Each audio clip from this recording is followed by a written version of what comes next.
Natutuwa ako pag may huli ng talangka o kalampay si amo kasi mahilig akong kumain. Maliliit lang guys pero ang sobrang taba ng mga kalampay o talangka. O di ba? Tuwang-tuwa din si amo pag may nahuli siya ng ganito kasi gusto-gusto ko, o di ba? Araw-araw pinapurga ako ni amo siyang kalampay. Oh, di ba? O kalampay guys, kalampay. Talangka o kalampay, o di ba guys?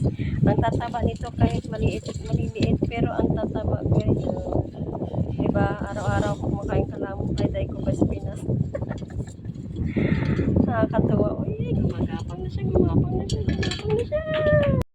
Kaya guys, may talangka or kalampay ang tawag dito kasi dahil dito sa panguhuli ng amo ko ng maliliit na isda na sinasahod niya sa hindi ko alam kung saan banda dito sa dagat. Yan, kaya meron siyang ganito. Dahil nasasama dito sa maliliit na isda yung talangka or kalampay. Ang maliliit lang ito pero ang tataba. Tapos marami pa yung mga ulang. Tapos ito pa itong kasama ng ganito. Yan. Now guys, magluluto tayo ng talangka o kalampay. O tingnan nyo guys, oh. Magluluto. Oh.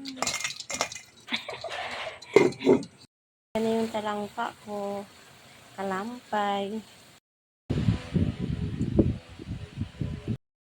Kain tayo guys. Kalampay o talangka.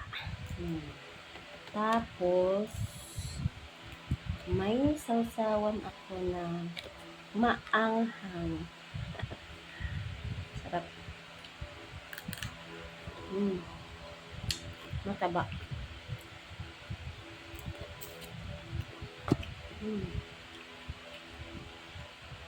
Araw-araw nanguhuli ang sumasahod ang amo ko sa isda na maliliit. Tapos, nasasama ito yung talangka. Tingnan nyo ito. Ang taba. O, diba? Hiling na sa Pinas lang. Kala ko sa Pinas lang, meron. Yung pala meron yun dito. Ang sarap.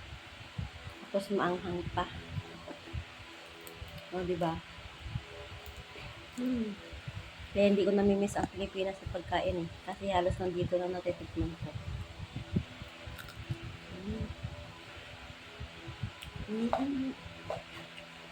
Ito guys, maliliit lang to. Pero, ang tataba.